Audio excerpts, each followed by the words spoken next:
آج کا ہمارا موضوع ہے گلزار نسیم کا تنقیدی جائزہ۔ گلزار نسیم کا تنقیدی جائزہ کے حوالے سے ہم 6 باتوں کا ہم جائزہ لیں گے۔ سب سے پہلی بات یہ ہے کہ نسیم اور ان کے فن کے متعلق سب سے پہلی بات یہ ہوگی کہ گلزار نسیم اور دیا شنکر نسیم کے حوالے سے۔ دوسرے ہوگی قصے کے لحاظ سے تنقیدی جائزہ ہوگا۔ تیسرا ہوگا کہ گلزار نسیم کے کردار نگاری کے حوالے سے تنقیدی جائزہ۔ چوتھی بات یہ ہوگی جذبات نگاری کے حوالے سے تنقیدی جائزہ۔ پانچویں بات یہ ہوگی واقعات نگاری اور منظر نگاری کے حوالے سے جائزہ۔ چھویں بات یہ ہوگی تہذیبی اور سماجی عناصر کے حوالے سے جائزہ۔ ساتویں بات ہوگی مصنوعی کی چند اور خوبیاں۔ آئیے ہم شروع کرتے ہیں گلزار نسیم اور دیا شنکر نسیم کے حوالے سے۔ گلزار نسیم جو مصنوعی ہے یہ پنڈت دیا شنکر نسیم کی ایک مشہور و معروف مصنوعی ہے، جسے اردو مصنوعی کے اندر دوسرا درجہ حاصل ہے۔ نسیم لکھنؤ کے رہنے والے تھے۔ ان کی پیدائش 1811 عیسوی میں ہوئی۔ ان کا تعلق کشمیری پنڈتوں سے ملتا تھا۔ دستور زمانہ کے مطابق انہوں نے اردو فارسی کی تعلیم حاصل کی ہوئی تھی۔ کچھ ان کی طبیعت ہی ایسی تھی اور کچھ لکھنؤ کا جو ماحول تھا وہ ایسا تھا جس کی وجہ سے ان کی جو طبیعت تھی وہ شاعری کی طرف مائل ہو گئی۔ نسیم شاہی فوج میں ملازم تھے، لیکن ان کی جو طبیعت تھی وہ علم و ادب میں زیادہ مائل تھی۔ لکھنؤ کے اندر جس وقت نسیم نے شاعری شروع کی، اس وقت لکھنؤ کے اندر خواجہ حیدر علی آتش کی آتش بیانیوں کے چرچے بہت زیادہ تھے۔ نسیم بھی خواجہ حیدر علی آتش سے متاثر ہوئے، اس لیے ان کی شاگردی اختیار کر لی۔ اس وقت ان کی عمر 20 سال کی تھی جس وقت انہوں نے غزل شروع کی تھی، لیکن بہت جلد نسیم مصنوعی کی طرف متوجہ ہو گئے۔ اس کی ایک بڑی وجہ یہ بھی تھی کہ لکھنؤ کے اندر کیا تھا کہ میر حسن کی مصنوعی جو سیر البیان تھی اس کا چرچا عام تھا، اس لیے نسیم نے بھی اس صنف میں اپنا نام روشن کرنے کے لیے اپنی کوشش کی۔ چنانچہ انہوں نے گل بقاولی کا جو قصہ تھا پہلے سے نظم ہوا، اس قصے کو انہوں نے نظم کا جامہ پہنایا اور اپنے تخلص سے مناسب کر کے اس کا نام گلزار نسیم رکھا۔ مصنوعی کے حوالے سے جو دوسری بات ہو رہی ہے قصے کے لحاظ سے اس کا تنقیدی جائزہ، تو مصنوعی کا پہلا جز ہی قصہ ہوتا ہے۔ تو قصے کے لحاظ سے ہم بات کرتے ہیں۔ گلزار نسیم میں جو دوسری مشہور و معروف کہانیاں لکھی گئی ہیں، انہی کہانیوں کے قصے پر اس کا بھی قصہ مبنی ہے۔ قصے کے اعتبار سے اگر ہم گلزار نسیم کو دیکھتے ہیں تو اس کے اندر جو قصہ بیان کیا گیا ہے وہ دوسری مصنوعیوں سے الگ نہیں ہے، بلکہ اس میں بھی وہی فوق الفطری عناصر، واقعات اور باتیں ہیں جو دوسری اردو ادب کی داستانوں کی پہچان ہیں۔ اس مصنوعی کا جو قصہ ہے، اس قصے کا جو مرکزی تصور ہے وہ ہے ایک نابینا شخص کو بینا کرنا، مطلب کہ ایک جو شخص اندھا ہوتا ہے اس کو واپس اس کی آنکھوں میں روشنی لانا ہے۔ یہ اس مصنوعی کا مرکزی تصور ہے۔ اس مصنوعی کا جو ہیرا ہے وہ تاج الملوک ہے۔ تاج الملوک اس کام کو لگ جاتا ہے، لیکن اس مہم کے دوران اسے بہت سی مشکلات سامنے آتی ہیں۔ اس طرح اس مصنوعی میں واقعات کا ایک سلسلہ بن جاتا ہے۔ اس مصنوعی میں پریوں اور دیووں کی دنیا میں رونما ہونے والے جو واقعات ہیں وہ غیر فطری ہیں۔ انسانوں اور پریوں کے جو واقعات ہیں اور ان کے آپسی تعلقات ہیں، جبکہ یہ جو واقعات اور یہ آپسی تعلقات جو ہیں یہ میر حسن کی مصنوعی سیر البیان میں بھی ملتے ہیں، لیکن وہاں پر یہ جو قصے میں یہ پائے جاتے ہیں وہاں پہ انہوں نے فطری بنانے کی اسے کوشش کی ہے۔ لیکن گلزار نسیم کے اندر جو ہیں یہ واقعات جو ہیں یہ انسانی زندگی کے ساتھ ان کو جوڑنے کا اگر تصور بھی کیا جائے تو یہ قصے انسانی زندگی کے ساتھ نہیں جڑ سکتے ہیں۔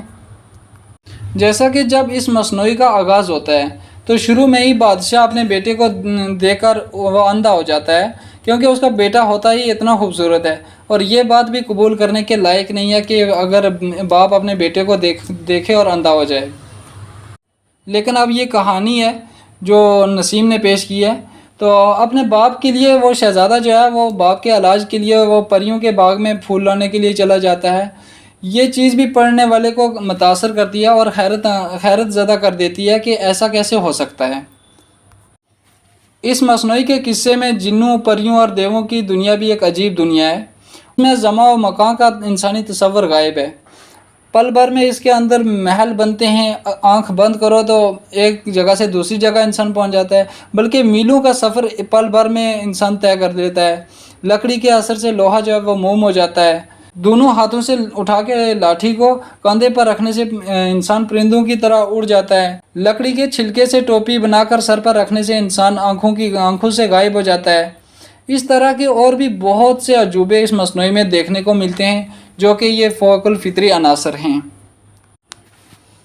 اب جو تیسری بات یہ ہے کہ گلزار نسیم کی جو کردار نگاری ہے اس کے حوالے سے ہم جائزہ لیتے ہیں۔ تو گلزار نسیم میں کرداروں کی جو کردار ہیں وہ بہت زیادہ ہیں کہ انہیں یاد رکھنا بھی آسان نہیں ہے۔ البتہ ان کرداروں کی کثرت کی وجہ سے یہ خوبی پیدا ہو جاتی ہے کہ ہر لمحے اس داستان کے اندر چہل پہل محسوس ہوتی رہتی ہے۔